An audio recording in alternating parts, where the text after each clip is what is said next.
자, 이렇게 지금 대한민국이 일본의 무역전쟁으로 이제 앞으로 피해를 보게 될 상황인데요. 아베는 또 텔레비에 나와서 문재인 대통령을 무시하는 발언을 했다고 하죠? 네, 그렇습니다. 정말 뭐 저희가 지금 이런 보도를 계속 하는 게요. 뭐 일본을 띄우자고 한 말이 절대 아닙니다. 일본을 띄우려고 하는 말이 아니라 저희는 당연히 이 한국과 일본 간의 관계가 아주 우호적으로, 아주 설린 우호적으로 잘 이어져야 된다라는 입장을 견지하고 있는 상황인 건데 문재인 정부가 너무나도 근거 없이 터무니없이 지금 외교 관계를 이어가고 있는 상황이지 않겠습니까? 뭐 앞서도 언급했지만은 이 대구법원 판결 같은 경우도 사실 이 국제적인 사례로 봤을 때는 온당치 않은 상황이었던 건데 이것을 결국 밀어붙이는 결국 이 감정적인 민족주의 행태가 결국 지금 외교 관계를 아주 그르치게 하는 그런 상황인 건데 뭐 일본 측에서도 사실 감정이 많을 수밖에 없죠. 근데 이런 와중에 이번에 G20 이후로 아베 신조 총리가 그 일본 그 아사히 신문 아시죠? 그 아사히 신문에서 이제 운영하는 민간 방송사인 TV 아사히의 메인 뉴스에 출연했습니다. 근데 여기서 이제 한일 관계에 대한 언급도 이제 나올 수밖에 없었는데 여기서 상당히 우리 한국 측을 무시하는 듯한 그런 발언을 했기 때문에 관련된 내용 자료 한번 보면서 이야기 나누도록 하겠습니다. 예. 근데 보시면은 저희가 앞에서도 이야기 드렸지만은 이게 굉장히 표현 몇몇 가지들이 이 어떤 한 국가의 정상으로서는 굉장히 이례적이고 또 외교적인 결례에 해당하는 그런 발언들을 많이 했는데요. 가령 이렇습니다. 이제 해설자가 이런 질문을 합니다. 아니 G20 정상에서 그 자유무역을 그렇게 강조했었는데 왜 또 한국에 대해서는 수출 규제 발표를 했느냐? 이거 모순된 거 아니냐? 라는 질문을 했어요. 저도 국민의 한 사람으로서 참 공감되는 대목이긴 했습니다만 여기에 대해서 아베 총리가 뭐라고 말하냐면요. 아니다. 이번 조치는 금수 조치도 아니고 뭐 관세를 매기는 것도 아니다. 근데 여기서 노란색으로 체크한 부분 있죠. 예. 국제적 약속을 지키지 않으면 우대 조치를 줄 수 없다 판단한 것이다. 국제적 약속이 휴지가 됐다. 여기서 국제적 약속이란 건 그러니까 위안부 합의라던가 이런 부분들을 이제 해당하는 건데 강제징용 문제. 그렇죠. 예. 그래서 여기에 대해서 또 해설자가 이제 물어봅니다. 아니, 국민들의 감정을 가라앉히는 게 리더의 역할 아니냐. 그러니까 뭔가 분위기를 계속 안 좋은 쪽으로 가는 것보다 진정시키는 쪽으로 가는 것이 바람직한 거 아니냐라고 말을 하는데 자, 이거 보십시오. 지난번 상대편이 내놓은 그 징용 문제 해결 방안은 우리가 도저히 받을 수 없었는데 그런 걸 이제 와서 내놨다. 우리도 당연히 할 것 해야 된다. 라고 해서 노골적으로 이 외교 문제에 따른 그것에 대한 후속 조치로 뭔가 그 규제를 한 것이다. 라는 언급을 한 거예요. 예. 그러면서 또 이런 말을 합니다. 저쪽 편이 이제 후쿠시마 주변 수산물 금지 조치에 대해서 더 많은 지역을 추가할지도 모르는데 일본도 할 때는 모두 한다는 걸 보여줘야 된다. 아주 강한 메시지입니다. 예. 아니 이게 한국에서도 볼 수 있는 그런 방송인 건데 아주 대놓고 이제 발언한 거예요. 근데 여기서 보십시오. 저쪽 편이 이 실제 방송에서 무쿠가와라는 표현을 썼다는데 이게 그냥 서로 아는 사이끼리 이 사람 저 사람이 아니라 저것들 약간 이런 느낌이에요. 저것들. 그러니까 약간 적대적인 거 있죠. 사이 안 좋은 사람한테 저 인간들 저것들 약간 요런 쪽으로 말한 거예요. 예, 지네들. 예, 딱 그 표현이 맞네요. 이런 표현을 한 건데 그래서 이제 이 방송이 나가고 나서 유력 이제 일본의 언론사 간부가 이런 말 했답니다. 국가 간 관계에서 물론이고 일상 대화에서도 이런 말은 조심스럽다. 그렇죠. 그리고 요즘 아마도 북한한테도 이런 말은 안 쓸 거다. 북한한테도 이런 말은 안 쓸 거고 아베 총리가 한국과 문 대통령을 지금 어떻게 판단하고 있는지 그 본심이 드러난 표현이다. 이런 말을 한 겁니다. 예, 한번 뒤로 다시 한번 가주시겠어요? 네. 예. 저쪽 편이라고 지금 우리 언론이 아주 뭐 편하게 또 좋게 표현했는데 그대로 얘기한다면은 쟤네들 저것들 지네들 저것들이 후쿠시마 주변 수산물에 대해서 금지 조치를 했는데 더 많은 지역을 추가할지 모른다. 일본도 할 때는 뭐든지 한다는 걸 보여줘야 된다. 야, 이거 뭐 저것들 우리 대한민국을 저것들이라고 표현했네요. 그렇습니다. 여기서도 갈등, 저기서도 갈등. 지금 갈등만 양상하는 이 구조가 되니까 지금 일본 측에서도 단단히 벼르는 거 아니겠습니까? 예, 이창근 박사님. 네. 이거 뭐 외교적으로 말이죠. 저것들이 우리를 우습게 알았어. 이런 표현을 방송에서 할 수 있겠습니까? 없죠. 그리고 만약에 지금 외교가 우리나라 외교가 얼마나 무너졌냐는 단적을 보여주는 예. 건데요. 정상적인 외교 상황이라면은 주한 일본 대사를 소환합니다. 소환해서 항의를 해야 됩니다. 근데 지금 강경화 장관 그런 조치 했는 거 하나도 없지 않습니까? 예. 그냥 넘어가는 겁니다. 그러니까 이 정도로 문재인 정부의 외교가 망가졌고 그게 결국 경제 참사로 이어지고 있고 양국 간의 신뢰 아까 말씀하셨지만 두 가지 위안부 물론 박근혜 정부 때 위안부 합의가 위안부 할머니들 당사자들의 참여가 없는 상태에서 정부 간의 어떤 합의에 의해서 체결됐다. 그런 부분은 아쉬운 점은 있지만 일본 정부가 돈을 냈지 않습니까? 그래서 배상하겠다. 근데 그게 이제 문재인 정부에서 뒤집었어요.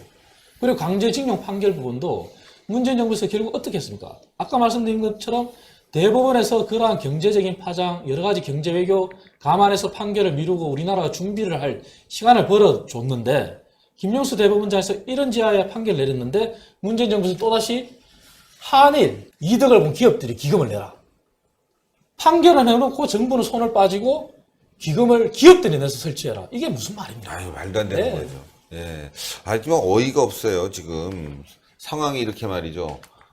일본에게 무시당하고 말이죠. 예, 무역적인 보복 조치를 당하고 있는데, 이 대한민국 정부, 무대책이 대책인 건지. 무대응이라고 무대책이 아니라 무대응이 무대책은 아니다. 전략적 침묵이라 했습니다. 전략적 침묵. 네. 야 이거 심각한데 말이죠. 근데 예. 저희가 또 여기서 추가적으로 언급하고 싶은 게 예. 앞서 저희가 TV 아사에서 아베 총리가 한 발언에 대한 얘기를 했는데 여기서 끝난 게 아니었거든요. 예. 지금 또 메인이라 할 수 있는 대목을 저희가 짚지 않을 수 없는데 자료를 또 추가적으로 보여드리면서 이야기 나누겠습니다. 예. 이게 또 그 해설자가 또 이런 질문을 했어요. 그러니까 북일 관계에 대한 언급을 한 건데 이왕이면은 문재인 대통령하고 G20에서 만났으면은 북한과 일본과의 관계에서도 뭔가 새로운 국면이 전개되지 않았겠느냐. 왜냐 아무래도 문재인 대통령이 또 북한하고의 또 극이 있으니까 뭔가 전개가 되지 않았을까라고 이제 질문한 건데 아베 총리가 아주 딱 잘라 말합니다. 아마 그런 일은 벌어지지 않았을 것이라 생각한다. 이렇게 그냥 단정지어 말해버려요. 아. 그러면서 이런 말을 또 하는데 유감스럽지만 지금 북한에 대해 가장 영향력 있는 사람은 시진핑이나 트럼프라고 생각한다. 아주 그냥 딱 잘라버린 거예요. 이건 그냥 진짜 충격적인데요, 이거는 이 발언은. 사실 이 발언이 제일 충격적인 게 우리나라 같은 경우는 나름대로 문재인 대통령이 스스로를 한반도 운전자론이다 뭐다 하면서 떠들고 있는데 지금 우리 내부에서도 운전자는 고사하고 지금 트렁크에도 실려가지 못하게 생겼다 이런 말을 하고 있지 않습니까? 예. 근데 이런 인식이 지금 여기에 깔려 있는 거예요. 이런 기저 속에서도 그런 일은 없을 거다. 그 한국 대통령하고 만난다고 해가지고 북일 관계 전혀 영향 없어. 어차피 대한민국 대통령은 북한과 관련해가지고 영향도 별로 없어. 이런 식으로 지금 말한 대목이기 때문에 이 발언이 굉장히 외교적 결례에 해당한다. 라고 했기 때문에 저도 개인적으로 이 발언은 굉장히 적절치 않다 생각하지만 굉장히 충격적이었고요. 댓글 반응을 봐도요. 이렇습니다. 치사하게 팩트로 펴지 마라. 왜 사람 뼈 아프게 말을 하느냐 이렇게 말하고 예. 또 다음 댓글은 정확히 현실을 파악했네. 그러니까 참 아베 총리의 발언은 씁쓸했지만은 아주 정확한 지적이었다라는 거고요. 또 다음 댓글 봐도 괜찮아요. 우리 문 대통령님은 35살 어린 돼지가 오지랖 넓은 삽살개라 해도 껄껄 웃으시는 분이셔요. 라고 해서 또 조롱을 하는 상황이 있었고 마지막 댓글 보면은 대북 영향력 없다는 것은 팩트. 우리 국민 6명이 아직도 갇혀 있는데 문재인은 한마디도 할 줄 모른다. 정은이에게 당연히 석방을 해야지. 저런 쓰레기라고 해가지고 비판을 하는 그런 상황이었습니다.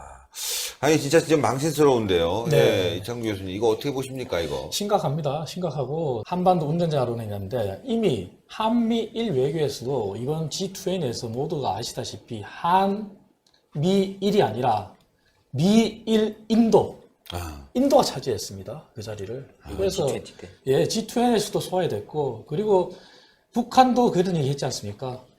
우리한테 한반도 운전자론 자처하지 마라. 근데 말 그대로 이건 완전히 일본에서도 코리아 패싱이죠. 예, 그렇게밖에 볼 수가 없습니다.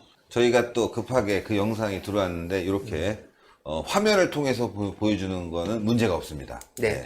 이렇게 한번 볼까요? 그 패싱 영상을 자 한번 보겠습니다.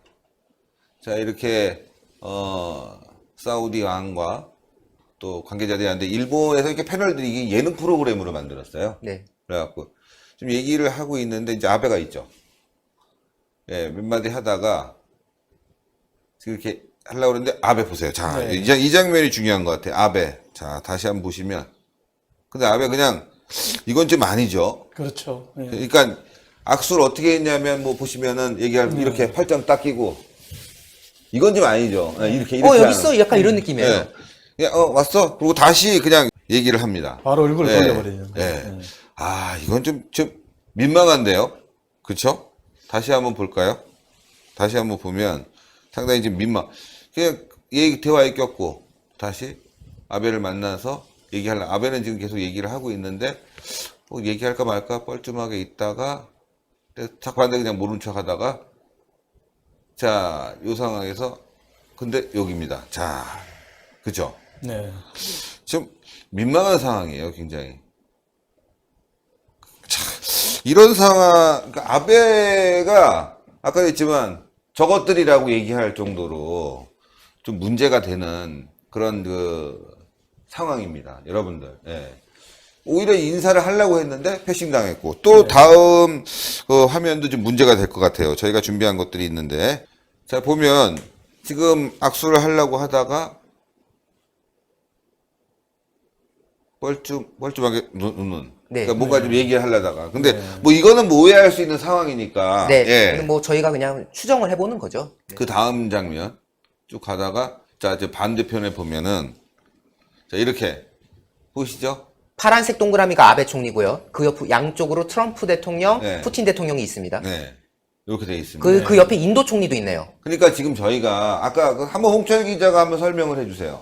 예. 지금 보면요. 오른쪽에 앉아있던 분이 인도네시아 대통령으로 추정이 됩니다. 좀 네. 화질이 그렇게 좋지 않아가지고 그런데요. 네. 제가 G20에 참석했던 인사들의 얼굴을 다 대조를 해본 결과 인도네시아 대통령으로 추정이 되고요. 건너편에는 남아공의 대통령으로 추정이 됩니다. 네. 그런데 문재인 대통령이 손을 들고 지금 몇 번 까딱까딱 하는 모습이 보입니다. 이렇게 까딱까딱 했다가 다시 안으로 딱 네. 돌리고 대신에 이 인도네시아 대통령이 건너편에 있는 남아공 대통령한테 자, 악수를 청하는 모습이 그건 이제 보입니다. 반대편을 찍었는데 이거를 지금 계속 일본 예능 프로그램 같은 데서도 방송을 하나 봐요. 보면은 아베, 트럼프, 그다음에 푸틴 이렇게 있는 장면입니다. 예. 보시니까 어떻습니까? 참 말이 안 나옵니다. 기가 차고요. 네. 예. 아까 아베 총리한테 인사를 하기 위해서 잠깐 머뭇거리는 장면. 그 장면이 더 충격적이네요. 더 네. 충격적이고 말도 못 끝내고. 아까 말씀드렸다시피 아베 총리를 중심으로 트럼프 대통령, 푸틴 대통령 그리고 인도 총리가 있는데 원래는 그 자리에 한미일 그래서 저희가 원래 있었어야 되는 네. 자리입니다. 그런데 거기는 끼지도 못하고 저 반대편 테이블에서 네. 그러한 만찬장에 그러한 자리 배치만 하더라도 우리의 외교가 지금 얼마나 참극으로 치닫고 있는지를 보여주는 단적이 냅니다. 그래서 사실 그 아베 총리와의 악수를 생각을 해보면요. 정말 친할 때 있잖아요. 정말 깔깔거리면서 정말 친할 때는 그게 예의에 어긋나지 않을 수도 있어요. 물론 국가 정상 간은 그러면 안 되겠지만은 제가 예를 들어서 뭐 일하고 있는데 박창훈 부장이 들어왔어요. 그러면은 출근을 했으면은 할 수 있거든요. 그거는 정말 친할 때 얘기고 지금은 사이가 냉랭할 때 이래버리면은 냉랭할수록 예의는 지켜야 되지 않겠습니까? 그러니까 더 큰 문제가 되지 않나 그런 생각이 듭니다. 이게 아무래도 이제 국민 10명 중에 6명이 반대한 대통령 아닙니까? 선거에서 40%밖에 못 얻은 대통령이기 때문에 본인이 되게 조심스럽게 행동하고 그리고 본인이 그 6명의 마음을 사기 위해서 열심히 해야 되는데 이 4명만 바라보고 지금 하고 그리고 이 4명도 지금 다 버리고 있지 않습니까? 이 4명을 버리고 북쪽을 바라보고 지금 무슨 해바라기도 아니고요. 그러고 있으니까 외국에서도 아는 거예요. 자국에서도 이렇게 무시를 당하는 사람인데 뭐 대통령으로 가치가 있나? 대통령으로 굳이 인정할 필요가 없다. 무시해도 괜찮다. 어차피 그 나라에서도 인정 못 받기 때문에. 이런 식의 인식이 깔려 있기 때문에 아까 방금도 보셨지만 악수도 패싱당하고 아베가 보고 뭐야 얘는 아마 제가 악수를 요청해도 아베가 이렇게는 안 할 겁니다. 아니 이렇게 하고 있다가 저희가 뭐 그러니까요. 아까 말로 하니까 보지만 하여튼 이렇게 하고 있다 이렇게 인사하는 건 아니죠. 그렇죠. 그리고 네. 대통령이잖아요. 그건 정상적이면 풀어야죠. 손을 풀고 이렇게 악수를 네. 해야죠. 아무리 싫어도 아이고 이렇게 해야 되는데 그렇습니다. 넌 뭐냐 이거 알았어. 대한민국의 대통령으로서의 지금 가치가 점점 떨어지고 있고 맞습니다. 역대 대통령 중에 일본 총리한테 이렇게 무시당한 건 아마 처음이 아닐까. 아까 어떤 분은 팔짱악수라고 그걸 또 비유를 하셨는데 팔짱악수다 이거는 새로운 악수 개념이 등장했다라고 하는데 저도 사실 여기서 덧붙이자면은 저희가 이렇게 보도드리는 게요 재밌자고 한 방송이 아닙니다. 저희 이거 지금 보면 이게 약간 예능 프로그램 같은 곳이거든요. 네. 근데 여기서 지금 우리나라 대통령이 지금 약간 조롱을 받는 듯한 느낌의 방송을 하고 있어요.